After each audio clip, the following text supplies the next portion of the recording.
તરફ પંચમહાલથી સમાચાર ગોધરામાં પહેલા જ વરસાદમાં દિવાલ ધરાશાયી વરસાદને લઈને પોદાર સ્કૂલની 18 ફૂટની દિવાલ ધરાશાયી આ વર્ષે શરૂ થયેલી સ્કૂલની નવી દિવાલ તૂટી પડી છે દિવાલ પડતા બાજુની ગૌશાળાને નુકસાન થયું છે ગૌશાળામાં રહેલી અનેક ગાયોને ઈજાઓ પહોંચી હોવાની જાણકારી છે સદનસીબે ઘટનામાં કોઈ જાનહાનિના સમાચાર નથી મળી રહ્યા અને સમાચાર પર નજર કરીએ વડોદરાથી સમાચાર શહેર ટ્રાફિક પોલીસની દાદાગીરી કાર ચાલકને લાફો ઝીકી દીધો સામાન ભરેલી ગાડી રોકતા થઈ હતી બબાલ ગાડી ડિટેન કરવાનું કહેતા ડ્રાઈવરે માલિકને બોલાવ્યા માલિકે ગાડી ડિટેન નહીં કરવા રજૂઆત કરતા અધિકારી અકળાઈ ગયા ગાજરાવાડીથી રણોલી જતા માર્ગ પર થઈ હતી બબાલ સમા નજીક ગાડી રોક્યા બાદ પોલીસે કરી દાદાગીરી પીએસઆઈ માલીવાડે ગાડી માલિકને લાફો ઝીકી દીધો અમદાવાદમાં સ્કૂલ બસ ચાલકનો આતંક ચાંદખેડામાં સ્કૂલ બસે બાઇક ચાલકને લીધો અડફેટે બાળકોને મૂકીને આવતા સમયે સર્જાયો અકસ્માતમાં બાઇક સવાર ઘાયલ બાઇક સવારને યુવકને સારવાર માટે હોસ્પિટલ ખસેડાયો અકસ્માતની ઘટનાનો વિડીયો સામે આવ્યો છે અકસ્માત સર્જાતા લોકોના ટોળા એકઠા થયા હતા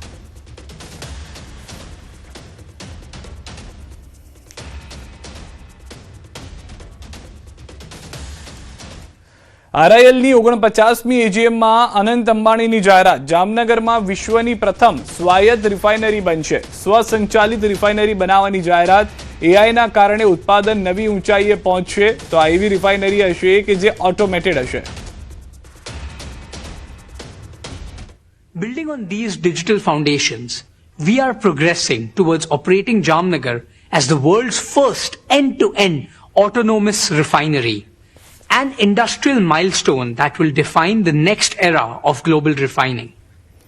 રિલાયન્સ ઇન્ડસ્ટ્રીઝે ભારતને ઉર્જામાં આત્મનિર્ભર અને ગ્રીન ઇકોનોમીમાં વૈશ્વિક નેતા બનાવવા માટે તેનો સૌથી ભવિષ્ય કેન્દ્રિત માસ્ટર પ્લાન જાહેર કર્યો છે રિલાયન્સના ચેરમેન અને મેનેજિંગ ડિરેક્ટર મુકેશ અંબાણીએ જણાવ્યું હતું કે વિપુલ પ્રમાણમાં ગ્રીન એનર્જીના કારણે ભારત ગ્રીન એઆઈ અને ગ્રીન જોબ્સમાં વિશ્વનું નેતૃત્વ કરશે કંપનીના ડિરેક્ટર અનંત અંબાણીએ દેશની ઉર્જા સુરક્ષા સંબંધિત અનેક મુખ્ય નાણાકીય અને કાર્યકારી અપડેટ શેર કર્યા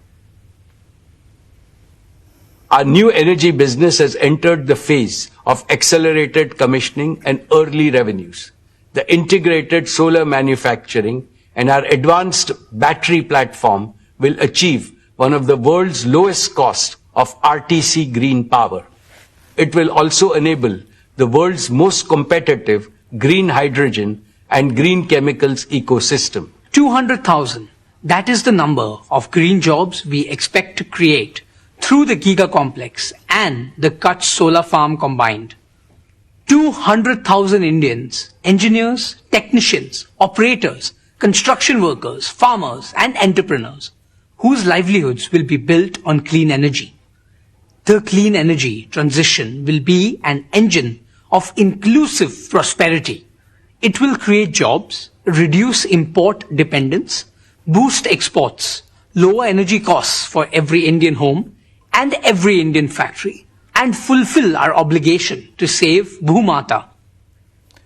દેશભરના લાખો યુવાનો માટે આવતીકાલે રોજગારનો મોટો દિવસ બનવા જઈ રહ્યો છે પ્રધાનમંત્રી નરેન્દ્ર મોદી પીએમ વિકસિત ભારત રોજગાર યોજના અંતર્ગત ડીબીટી મારફતે ₹2400 કરોડની સહાય સીધી જ લાભાર્થીઓના ખાતામાં જમા કરાવશે ગુજરાતના આશરે 61,000 કર્મચારીઓને પણ આ યોજનાનો લાભ મળશે નવી નોકરી મેળવનાર કર્મચારીઓથી લઈને રોજગાર સર્જન કરનાર નોકરીદાતાઓ સુધી આ યોજના આત્મનિર્ભર અને વિકસિત ભારતના સંકલ્પને વધુ મજબૂત બનાવશે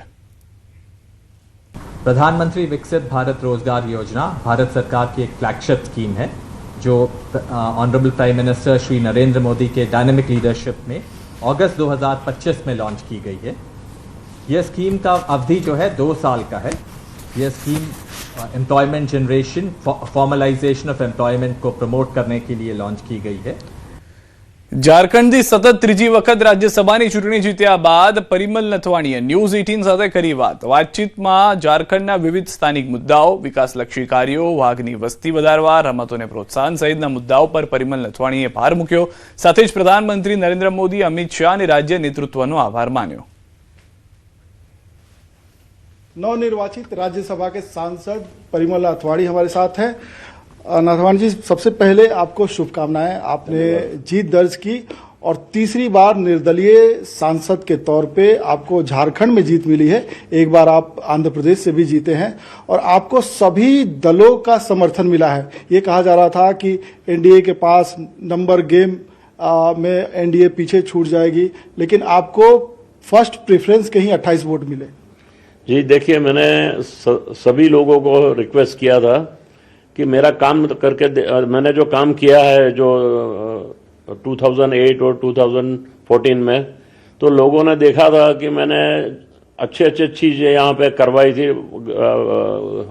जो गांव के अंदर है या सिटी में है, या जैसे आईआईएम का जो मैंने शुरू कराया था। तो मुझे लगता है कि मेरी जो अपील थी ये सभी लोगों को थी, चाहे ऑल पार्टी को, कि भाई मुझे मेरे काम पे दीजिए और भरोसा है तो मैं इंडिपेंडेंट हूँ। पहले भी इंडिपेंडेंट ही था और इस बार भी इंडिपेंडेंट हूँ। तो मुझे एक बार मौका दीजिए तो झारखंड का मैं फिर काम करूँगा। और इस बार मेरा जो रहेगा वो रूरल एरिया में ज़्यादा फोकस करूँगा और स्किल डेवलपमेंट जैसा छोटा इंस्टीट्यूट बनाऊंगा, नॉट यूनिवर्सिटी नहीं पर इंस्टीट्यूट जैसा बनाएंगे, तो जो कि गांव को लोगों को काम मिले और वहीं से उनको काम मिले। आज झारखंड में लोग बाहर जा रहे हैं, झारखंड के बाहर जा रहे हैं, उनकी जो होता है उनका ठीक से उन लोग को वेतन भी नहीं मिलता है और बहुत सारी समस्या है और लोगों को। तो मुझे लगता है कि ऐसा कुछ हम बनाएंगे जो झारखंड वाले को या खास करके विलेजों में तो उनकी समस्या भी कम हो जाए और परिवार के साथ रहे। तो मेरा यही पहले वो रहेगा। और एजुकेशन पे मैं थोड़ा काम करूंगा, थोड़ा हेल्थ पे मैं काम करूंगा। और पहले क्योंकि एज एमपी बहुत ज़्यादा एक साथ में तो नहीं होने वाला है, पर 2 डिस्ट्रिक्ट में गोद लूंगा और उसके बाद मैं वही जगह पे फोकस चालू करूंगा। अथवानी जी, आपकी पहचान उद्योग जगत के साथ साथ राजनीतिक शख्सियत की रही, लेकिन सामाजिक कार्यों की चर्चा होती है, आपकी सांस्कृतिक रुचि की भी चर्चा होती है, खेल से जुड़े हुए विषयों पर भी आपकी गहन रुचि है, वन्य जीव प्रेमी के रूप में आपकी चर्चा होती है। और झारखंड ऐसा स्टेट है, कहा जाता है कि जल जंगल जमीन का झारखंड है, इसके इकोसिस्टम को छेड़छाड़ किए बगैर इसका डेवलपमेंट होना चाहिए। आप पार्लियामेंट में होंगे तो कौन सा विषय आपके दिल के करीब है, आपको लगता है कि इसमें और काम करने की जरूरत है? आपने कहा कि जो झारखंड के लोग पलायन करते हैं उनको वेतन के नाम पे बहुत ही कम पैसे मिलते हैं, उनके लिए हमें इंफ्रास्ट्रक्चर तैयार करना है, रोजगार की अपॉर्चुनिटी क्रिएट करनी है। तो जब राज्यसभा में होंगे, झारखंड की आवाज के रूप में आप किस क्षेत्र को ज्यादा फोकस करेंगे? देखिए, ये तो जो मैंने आपको बोला वो मैं करूंगा ही, बट अभी जो मुझे मालूम है कि हमारे ये टाइगर यहाँ पे थे वो अभी आते हैं और जाते रहते हैं, स्टेबल नहीं है। तो एक सेंचुरी हमने बनाई नहीं है अभी तक। और गुजरात में पहल की थी तो शेरों की संख्या ज्यादा हो गई। शेर में तो गुजरात नंबर 1 है, बट मुझे ये कहना है कि यहाँ टाइगर की रिजर्व था, बट अभी मुझे लगता है कि गवर्नमेंट का उसका जो उनके ऊपर जो बोलते हैं कि जो फोकस होना चाहिए वो उतना फोकस नहीं है। तो मुझे लगता है कि उस पर मैं काम करूंगा।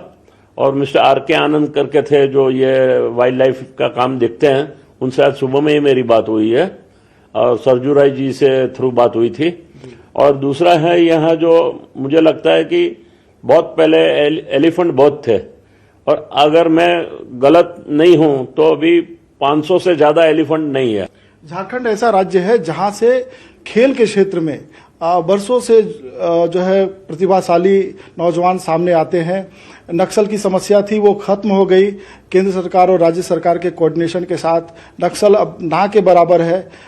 हॉकी में लड़के बाहर आते हैं, फुटबॉल में लड़कियां बाहर आ रही है, क्रिकेट अच्छे खिलाड़ियों को प्रोड्यूस कर रहा है, आर्चरी में हो रहा है। तो इस क्षेत्र में भी आपको लगता है कि झारखंड को और ज्यादा करने की जरूरत है? मुझे लगता है कि देखो, जैसे हमारा जो है झारखंड में मिस्टर धोनी, जो हमारी एक बहुत पहचान है और वो एक सिंबॉलिक है कि धोनी का नाम है तो झारखंड भी है और रांची भी है। तो धोनी ने जो अपना कमाल किया है, उनकी इंस्टीट्यूट वगैरह क्या है मुझे मालूम नहीं है स्पोर्ट्स के लिए, मैं उनसे भी बात करूंगा। तो मुझे लगता है कि हम क्रिकेट के ऊपर और फुटबॉल के ऊपर भी काम कर सकते हैं। मेरा जो फोकस होगा तो मैं इसी चीज़ों पे मैं ध्यान रखूंगा कि जब झारखंड ने मुझे इतना बड़ा पद दिया है और आज उसका मैं रिटर्न कैसे करूं गांव को लोगों के लिए। और बीजेपी वाले को मैं शुक्रिया करता हूं, माननीय वड़ा प्रधान श्री नरेंद्र मोदी जी ने मेरे पे इतना विश्वास किया है, श्री अमित भाई शाह ने, तो मुझे लगता है कि और पूरे मेरे जितने विधायक थे झारखंड के, हमारे यहाँ राष्ट्रीय पक्ष है वो, और हमारे जो झारखंड के जो मिस्टर साहू है जो प्रेसिडेंट है, वो सब ने मेरे पे इतना विश्वास किया है और संगठन पूरा करके मुझे जिताने का जो काम किया है वो सबका मैं शुक्रिया अदा करता हूँ।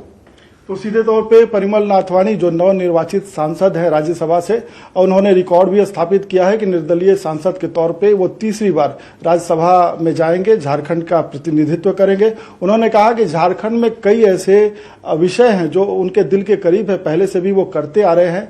पलायन बड़ा इशू है, पलामू टाइगर रिजर्व जो है कभी सुर्खियों में रहता था, तो बाघों की संख्या बढ़ानी है, वन्य जीव को लेकर और अभयारण्य को लेकर, संरक्षण को लेकर वो काम करेंगे। हाथियों का जो मामला है, हाथी अपने क्षेत्र से डाइवर्ट हो रहे हैं, तो उनको उनके क्षेत्र में लाना है, उनको किस तरीके से संरक्षित करना है वो काम करेंगे। उन्होंने कहा कि जिस तरीके से झारखंड ने उन्हें तीसरी बार चुना है तो झारखंड को वो रिटर्न करेंगे। उनका कोई निजी स्वार्थ नहीं है, वो झारखंड में जिस तरीके से प्रतिनिधित्व संभालेंगे तो आगे झारखंड को भी रिटर्न देंगे। कैमरामैन संजीव तिवारी के साथ दिवाकर तिवारी, न्यूज 18 रांची।